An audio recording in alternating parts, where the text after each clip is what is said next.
guys, welcome back to Conversations with Queens, a mini-series on this channel where we chat with some of our favorite pageant personalities. Today we are chatting with Iman Cristal, this year's Miss Universe Philippines 2023 Mandaluyong. She is a beauty content creator and a financial advisor with a knack for excellence. We chat about her preparations, her struggles, and what it would take for someone so determined to be the next Miss Universe Philippines. Does Iman have what it takes to be a transformational leader and a force for good? Well, we shall find out together. If you guys like videos like this, do not forget to like, subscribe, and check out all the other videos in our Conversations with Queens playlist. Enjoy!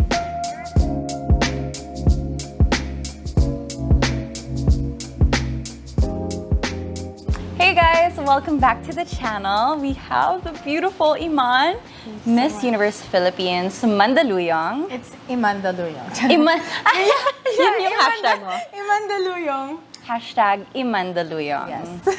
So how are you doing so far? Especially moving on from TikTok content creation to the pageant stage. Well, right now, very excited as we were, talking about a while ago.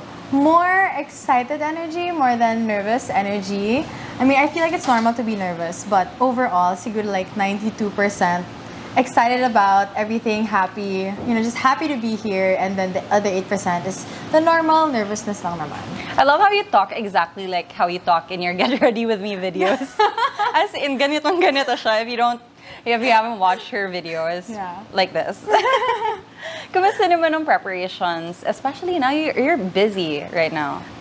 Preparations in terms of, let's start with the physical attributes. Well, I started, of course, working out. And not just to be like pageant ready, but I took it in a more holistic approach. Because parang goal ko din talaga this year is to be more fit and more healthy. Yeah. So parang, coincidentally, it was in line with the pageant journey that I have. So, ayun, medyo nag-line up for that.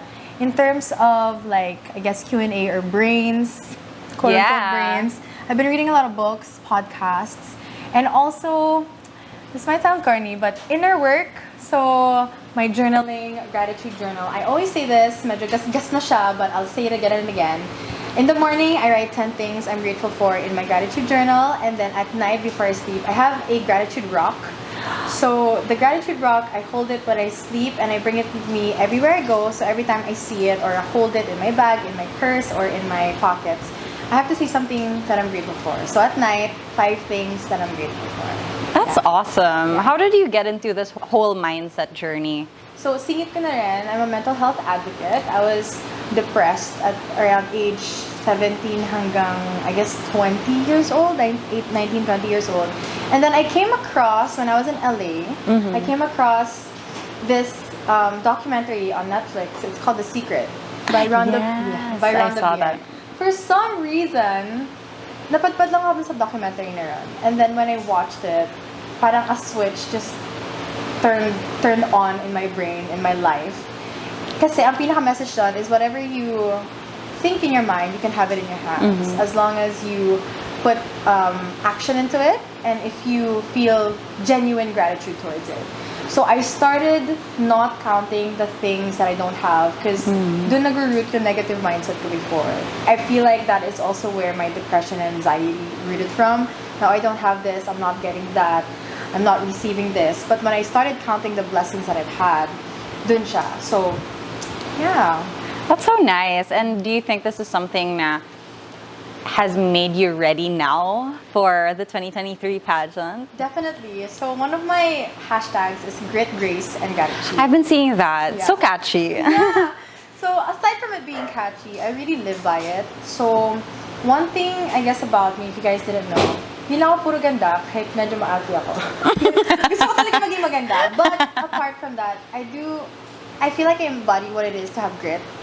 So anything that I put my mind to talaga, I pour my heart and soul towards reaching what I want to achieve. So that's grit. Grace is, of course, being honest with myself, doing it gracefully, making sure you're not stepping on anyone, or at least kung meron mang parang napag-iiwanan, gusto ko nahihila ko sila pataas.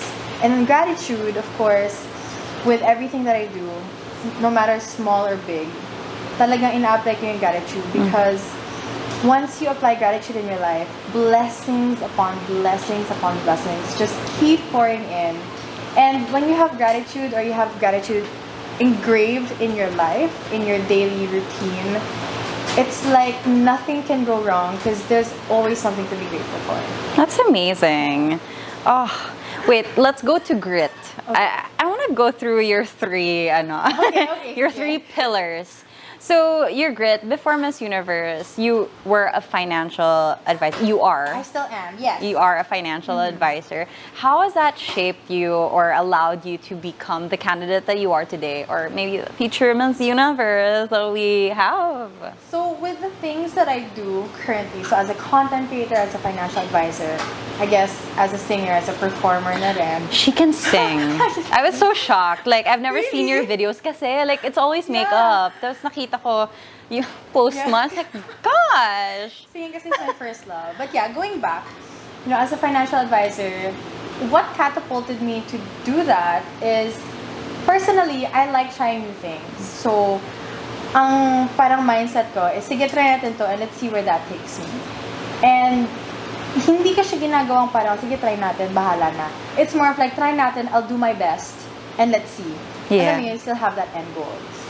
And so, with that, parang for example, in a financial advisor ko, there's 2 awards that is like the most prestigious award. I started my financial advisor journey last year, July, and I've already attained 2 of those awards, the Macaulay Club Award and the MDRT Award. So, it's more of like discipline, time management, and putting effort and heart. Kasi kailangan hindi lang effort. You have to put heart in what you do para yung balik sa'yo, ganun din. Kasi when you give effort for something na hindi mo naman talaga binibigay with heart, it's gonna feel like a hole in you. Parang nawalan ka lang ng something. Diba? As compared to putting in effort and giving your heart alongside it, then you know you've done your best. You've given back. Hindi ka nawalan. You've just been giving back.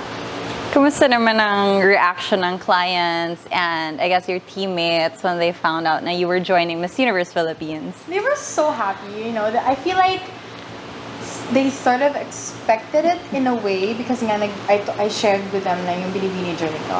Actually, ang kanta niyan, nung nagbinibini ako, I was already being recruited as financial advisor. But I told my sales manager, which is my parang boss, na wait lang, pause muna kasi nga sasali akong binibini. And since di natuloy yun, I went with Sun Life. They thought parang I wouldn't push through, parang keme-keme lang. And I guess, I'm not sure, but I feel like siguro sa unang tingin, iniisip nila na, how do I say this? Because when you meet people working at Sun Life or as a financial advisor, they usually have something that they're pulling from, na kunyari they wanna raise their family, food on the table. I personally don't have that, and I don't mean that in a mayabang way. Yeah. I grew up, with the privilege that my parents have bestowed upon me. So parang feel ko, in a very slight sliver, parang iniisip nila na parang baka it's just something na I wouldn't do my best, and because I didn't have that parang reason katulad sa kanila na as deep as theirs. So parang feeling ko inisip nila, ganda lang to, or something, hindi naman in a super negative way like that, pero I feel like baka somehow they underestimate me just a little bit, but here I am, showing up, showing them that I'm not just a pretty face, I can do this if I put my heart into it. Yeah. Kumusta? Like now, do they know now? Okay, she's out to get it. Yeah, so ayun, when I performed for the Atlas Palm Rising event, which is yung pag-branch out ng, well, these are all like gibberish to you, but but I saw the post, yeah. so I kind of have an idea. So after nun, natuwa ako, and syempre parang nakakamelt ng puso because yung mga posts nila of the stories of me singing was MDRT na to, Macaulay Club awardee na to, and I'm also a manager candidate na pala, so I'm on my way to becoming a manager. And top one ako sa branch recently for the aristocrats, as we call it. And then, parang Miss Universe pa, kumakanta pa. Parang puro ganon. So, I'm like, at that moment, it's more of like, hindi lumalaki yung ulo ko. Lumalaki yung gratitude ko. And what's so funny is, syempre, I don't know if you do the same, but when I post something on TikTok, you watch it. Oh yeah, of course. Yeah, you watch yourself. And then when I was watching myself, parang ako, and then I was reading the comments. All of the comments were very nice, by the way. Thank you so much. Ano, so corny, pero naiiyak ako, promise. Yeah. Kasi naiiyak ako na parang, oh my God, Lord, thank you. Thank you sa talent. Thank you sa lahat ng blessings na binigay mo sa akin. You know, I really can't complain. Nung day na yon, dapat di talaga ako kakanta. Kasi nag-free day kami for Miss Universe Philippines activities. So sabi ko sa boss ko, SM, makakapunta na pala ako, pero parang awa nyo na, wag nyo na ako pakantahin please. Baka pwedeng guest na lang ako. But of course, when I got there, hindi naman ako makahindi. And sabi ko parang, these are the people who not only made me believe in myself work-wise, but truly the support that they give when joining and all that. Like even now, sa work ko, parang, sige, hindi mo nakatigugulihin, focus ka muna dyan. That's how really supportive nice. they are. Hindi sila yung parang, hindi, kailangan mo balance to, kailangan mo ma-hit to. Ayun, super, wow, super love. That's so good. Like you really need an entire community to support you moving into like something as big as Miss Universe Philippines. Yes. Speaking of communities, let's go to your advocacy. Okay. I want to talk about, because you mentioned your mental health, and I saw a few posts na you made about an organization that you're working with. So tell me about that. So it's called Mind You. So if I'm being very honest, okay, so I'm not gonna try and make up stories how I've been working with orgs. How I started with my advocacy is first, or my journey into being a mental health advocate is I started with myself first because I need to be able to be equipped to help others. Di ba nga, hurt people. Absolutely. And I cannot help people if I know truly deep inside me na hindi pa ako okay. So, I first heal myself, and then after that, I started reaching out to my family because, you know, charity starts at home. So, I've been there for my sister pag may problem siya. You know, as a teenager, my sister's 15 by the way, and you guys know what it's like when you're 15 with all these troubles, end of the world problems that you have. So yun, and also my cousins, because yun si Martina, my cousins are like my brothers and sisters to me. So I started there, even with my mom, and my mom has, you know, her own troubles. I talk to her, even my dad. They're very open with me. And then now, with Miss Universe Philippines, it's what catapulted me na, okay, I have to have a bigger voice. I have to start echoing not only my voice, but the voices of not only my family, but everyone around me. So yun, going back, see, Mind You is actually a company, not yet an org. So I'm still working with forging or completing my partnership with a few other orgs. But Mind You came into mind because they are a company that offers mental health care to companies also, or jobs. Not only for the privileged, which is yung mga You can afford I guess it. mayayaman na companies, but also to those na less fortunate. So that really resonated with me because mental health awareness and accessibility ang advocacy ko. Because I realized na ako nga, being born into a privileged family, or in a privileged, I guess, state, if what you would call it, struggled with my mental health issues. What more yung hindi kaya, diba? Yeah. What more yung mga hindi nila afford? So, ayun, I was able to talk with Yuri Marshall, the CEO of Mind You, and ang dami nilang projects. And this is not just about like charity work. They're actually thinking bigger. They want to work with embassies, you know, getting funding for, you know, yun nga yung mga smaller companies. It's that big of a scale. So, yeah. That's amazing. I'm so excited. I want to ask you, did you have access to mental health services? Because this is something that I feel like with Mind You, they're trying to provide. Yes. Was it something that you had access to, or was it something that you also lacked access to? That's why you're working towards it. siguro when I was going through, I guess what I would call my self-harm phase, or that I time, did see your yeah, post. through my depression and anxiety. It was more of like, it's taboo pa nun. Yeah. So, if I'm gonna be very upfront, my parents were in denial. Like, no, parang I raised you, lahat ng gusto mo at kailangan mo binigay ko, so ba't ka nagkakaganyan? Ganun yung naging situation ko. So, the access was there, but parang it was not given to me even though I asked for it, kasi nga it was still talked about in a negative light. Like, no, she shouldn't go there. Kasi maayos naman namin siya pinalaki. Something like that. But when it started getting much worse, I did seek a psychiatrist. Yeah, psychiatrist.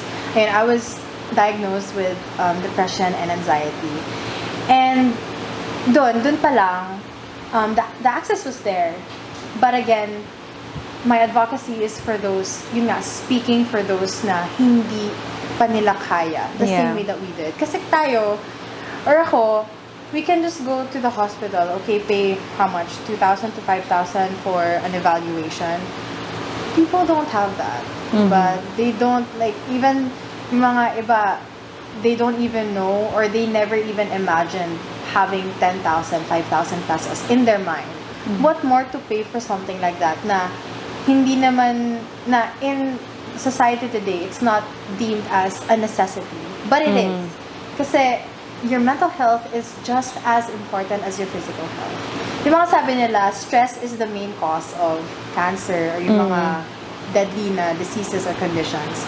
And where does stress root from? It's from your mental capacity. If you're able to handle what's given to you mentally, because it manifests physically. Yeah. So yeah. So how are you naman now? Now that you've done all the mental work, now that you're going into a pageant, that's also very prone to criticism, ganyan. Oh my gosh, how are you handling it? Well, so far naman, wala namang bashers or anything like that. I'm really just focusing on myself, putting myself out there. Naiyak ako sa question mo, because like, how am I now? I keep thinking about that, because I feel like that's gonna pop up somewhere like now. And it's been 19, 20, 21, 22, 23. 4 years since I last self-harm. So, congratulations. Yeah, so parang nakakaano siya. Parang it's a huge achievement. It's a very huge achievement for me. I remember before when I was depressed, I'd feel so numb. And I know there's a lot of causes, there's a lot of reasons and why people like myself used to harm themselves. But, you know, my story is different. And I'm pretty sure others are different as well. But, alam mo yun, parang somehow I feel like we've been feeling the same thing. And for those now who have surpassed that, who have gone through their mental victories, such as like me, it's such a nice feeling, you know, not to be feeling that. Or it's so nice na parang when you think about it, you don't even remember how it feels anymore, because that's how healed I am. Yeah. That's so nice. Yeah. And I'm sure like a lot of people who are going through depression and anxiety, it's a good goal to have, to one day look back and be like, I don't even remember. It's so nice. Yeah. You really are on the journey of healing, for sure. I am, yeah. Okay. Good for you. Good for you, and sana all. But that's amazing. And I hope, of course, with Miss Universe Philippines being a platform for you as well to share that story, a lot more people can learn that it is possible to heal, and it is possible to move forward, move past that. Yes. Exciting times. Super. Are you excited about the coronation on the 13th of May? I'm super excited. Again, with everything. Kasi, ayun, ever since I've done my healing journey, I've always, you know, as much as I believe in the law of attraction, I still put God first. I may not be as religious as it looks, but there are moments wherein I just feel God's presence. As corny as it sounds, I feel His presence, especially on big occasions, like no final screening. Sabi ko, Lord, You've prepared me for this. You've allowed me to I guess, train. You've allowed me to upgrade myself for this moment. But again, nasa sa inyo pa rin ang desisyon. With your grace and with your blessing, I know you're gonna do what's right for me. If it may not seem right at the moment, I know you will redirect me. Ayun, ganun lang lagi sinasabi ko. Kasi, at the end of the day, siya pa rin eh. Diba? Siya pa rin yung may say. Yeah. But I'll do the work. I'll see all the signs. I'll recognize all the signs if this is for me. But, even though you've led me here, I still give it up to him. His choice if he wants to put me in this path. Yeah. Speaking of screening. Yes. So this year was the first time na Miss Universe Philippines did like a physical, and even the announcement of the top 40. How did you feel at that time? Because I feel like, I don't know, that's a new thing for me. Parang di ko ma-imagine.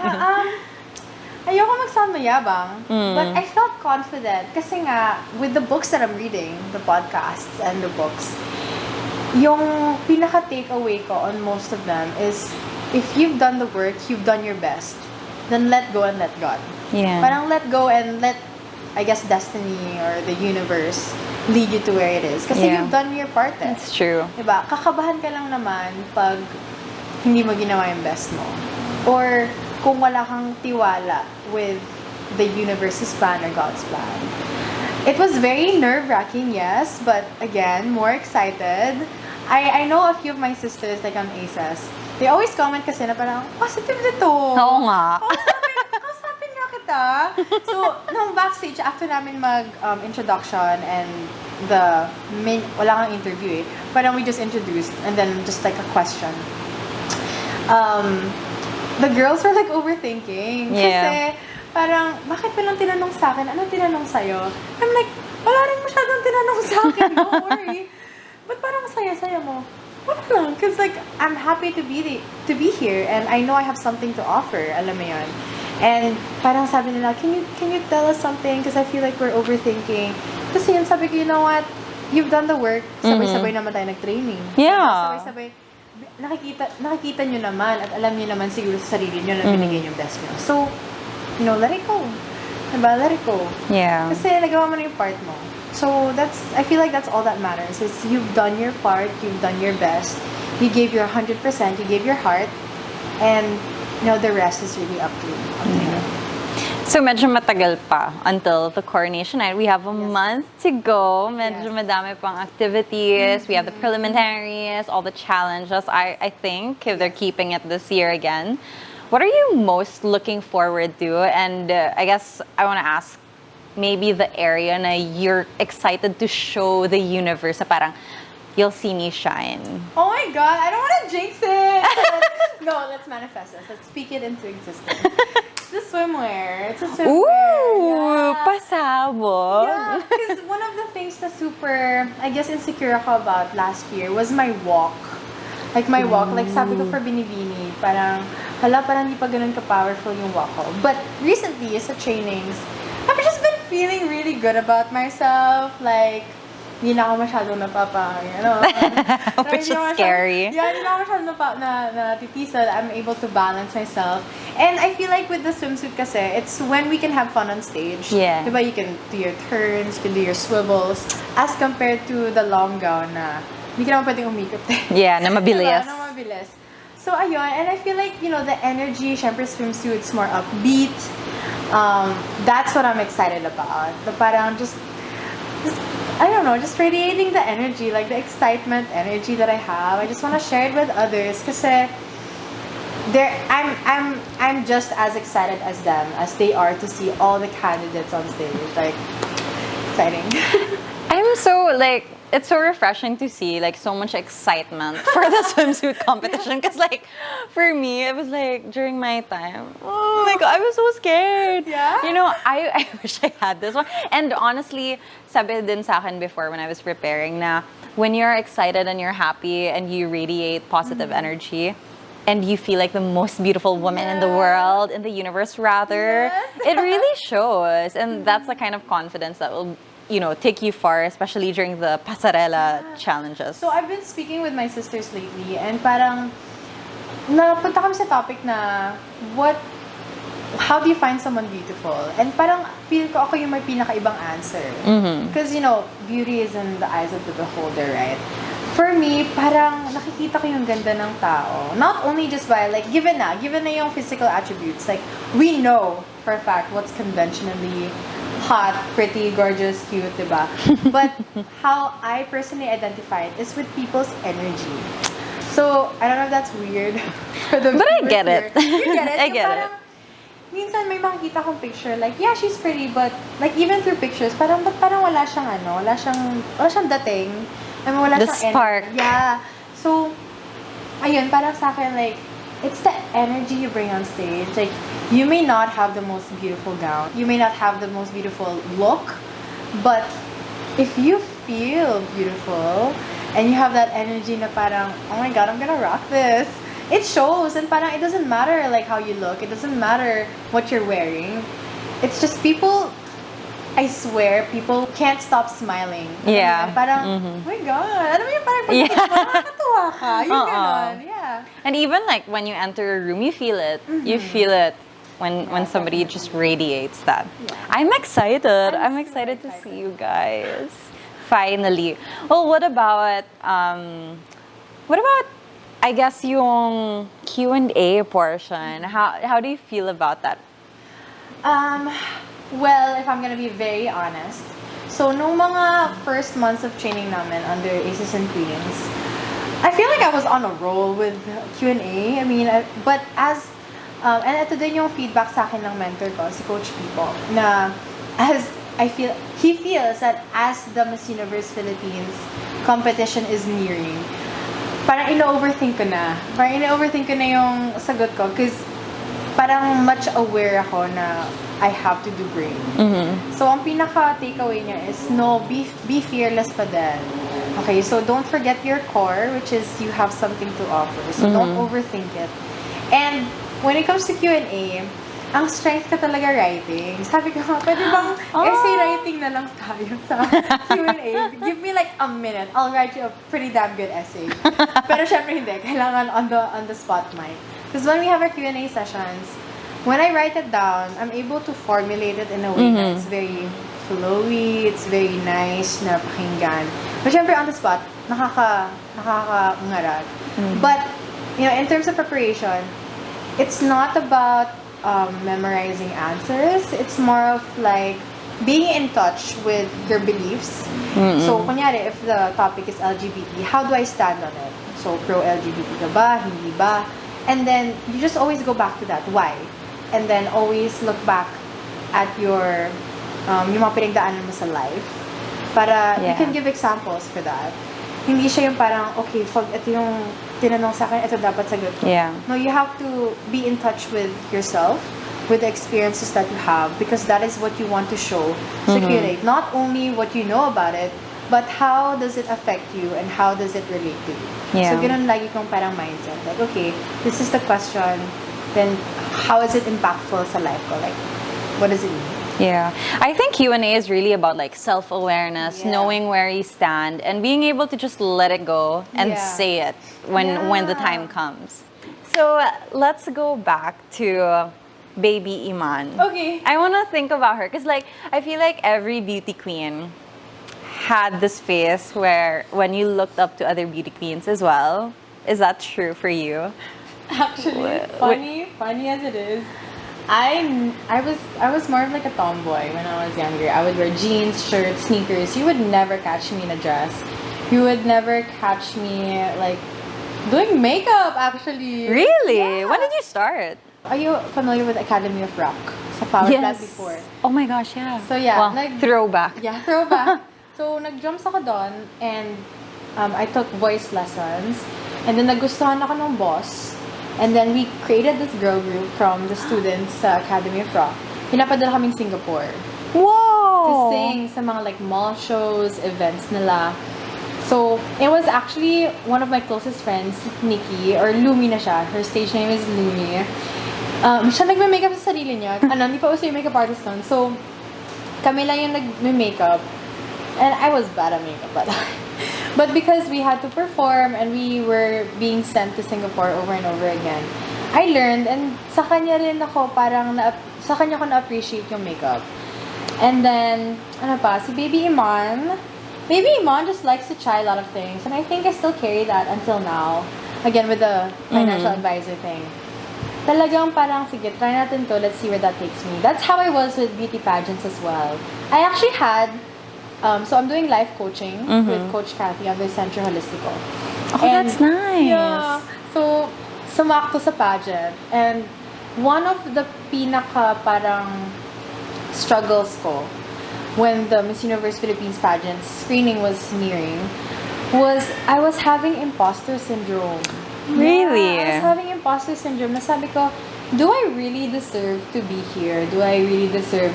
Una pala, like last year, for training with Aces and Queens, like I was surrounded by beauty queens who have been competing since they were younger. Like sabi ko sa boyfriend ko, babe, bilong ba ako dito? They're also tall, they're also pretty, like, why am I here? Started there, and then, siguro parang I put it at the back of my mind kasi nga, I stopped after binibini. I focused on content creating muna. And then, nung nag-start na yung training, tapos napunta nga ako sa Miss Universe na pageant because they group you into the pageants that you want or sa tingin nila you'd excel in. And I'm like, oh my god, these girls that I'm with have been training for this since they were like kids. And I'm here with the attitude of, sige, try natin. Try natin and see where that takes me. And, ayun, with the life coaching thing, parang she made me realize na parang, you know what, this might be the universe's way of telling you na it's not just here. Like, you were put here in a different path for this purpose. So, parang pinarealize siya sa akin na you do not have to, parang hindi mo naman kinailangan mag-start at a young age to belong here. Parang, you were put here maybe for a reason, you were put here maybe for something, but you have to own it. Kasi, you wouldn't be here if you weren't supposed to be here. I don't know if you believe in that also, but you are exactly where you're supposed to be. Absolutely. And I believe in that, na parang, even if it's challenging, it may not be the best time for you. You are exactly where you need to be. I know for those who are going through like tough times, it might be depressing to hear. But based on my experience, when I was going through my depression, I was going through the hardest times in my life, I now realize at this age, at this moment, especially joining Miss Universe Philippines, what it was for. Na parang, okay, ito pala, like, siguro kaya ako, kaya hinayaan ni God na magkaganon ako for a while is for a bigger purpose, which is, it might be this, to be the voice of, you know, the people who feel unseen and unheard, or for those who are also struggling. Yeah, and I'm sure a lot of people see themselves in your story as well. Hopefully. I mean, like, no, we were filming the tourism video and the documentary video that we had to produce. I was kinda anxious kasi, again, I know I keep repeating it. I'm so sorry. I'm not trying to be mayabang or anything. But I do not have a rags to riches story. Parang hindi naman ako nanggaling sa super hirap, like our family. My parents, yes, but how I grew up, hindi. So, sabi ko, what story will I tell? Or what story will I have to produce to captivate them? And then sabi ko, and then I did more internal work. I was like, how am I gonna do this? And naisip ko, you know what? I'll just share my story. Diba? And my story is, I mean, I'm not letting my depression or what happened sa akin define me.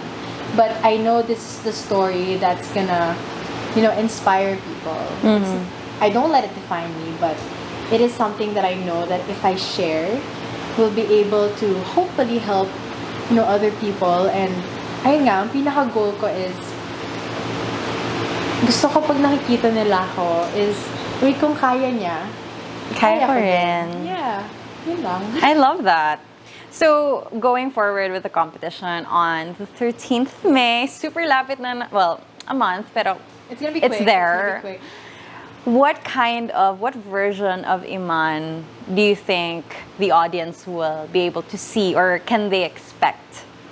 Well, I guess just truly me. I mean, as authentic as I will be, but definitely with the growth that Miss Universe Philippines will and is giving me.